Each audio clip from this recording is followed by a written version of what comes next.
Madam பிப்ரவரி 1ஆம் தேதியிலேருந்து Ola, Uber, Rapido இந்த மாதிரி கார்பரேட் ஆப்பில் வந்து புக்கிங் போடாதீங்க. நம்ம யாத்திரை, டாக்ஸின்னு சொல்லி 2 ஆப் வந்து ரிலீஸ் ஆகிருக்கு.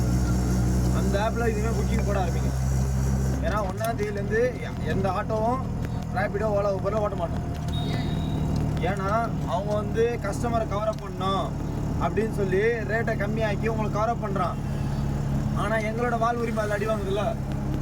எங்கள் ஏற்கனவே மீட்டருக்கு ரேட்டு ரொம்ப கம்மியாக போயிட்டு இருக்குது. 3 பேருமே இதான் பண்ணிட்டு இருக்காங்க மாற்றி மாற்றி. கிலோமீட்டருக்கு வந்து 18 ரூபாவும் 1.8 கிலோமீட்டருக்கு வந்து 50 ரூபாவும் கவர்மெண்ட் நிர்ணயிச்சுது. ஆனால் அதோட இதில் வந்து இன்னொரு கையெழுத்து போடல. சிவசங்கர் போக்குவரத்து துறை அமைச்சர் சிவசங்கர் இன்னமும் கையெழுத்து போடல. இதில் 4.5 வருஷம் ஆகுது. இன்னும் கையெழுத்து போடாமல் அப்படியே நிற்கிது பெண்டிங்கில். சரிங்களா? அவங்க என்னங்க ரேட்டு கால்குலேட் பண்ணி அடிக்கிறாங்கனாக்கா கிலோமீட்டருக்கு 12 ரூபாவும் மினிமம் கிலோமீட்டருக்கு 25 ரூபாவும் கனெக்ட் பண்ணி தான் கார்பரேட்டுக்காரன் அடிக்கிறான். அது வந்து 2010 கவர்மெண்ட் வந்து நிர்ணயிச்ச ஒரு ரேட்டு, மீட்டர் ரேட்டு. இப்போ 2025 ஆகுதுல, 15 வருஷமா இன்னமும் மீட்டர் ரேட்டு மாற்றாமல் அதே ரேட்டில் ஓட்டுனா யார் ஓட்டுவா? அதுவும் நாங்களும் போராட்டத்துக்கு மேலே போராட்டம் பண்ணி கவர்மெண்ட்டுக்கும் அது தெரிய மாட்டேங்குது. நாங்களும் இதுக்கு மேலே நாங்கள் யார்கிட்ட போய் சொல்ல முடியும்?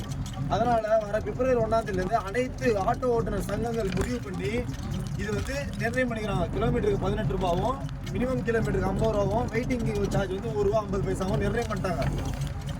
இதை வந்து பிப்ரவரி 1ஆம் தேதி ஓட்ட போகிறாங்க. அப்படியே நீங்கள் ரேபிடோ, ஓலால் நீங்கள் புக்கிங் பண்ணி ஆட்டோ வந்தாலும் மீட்ரு போட்டு தான் ஓட்டுவாங்க.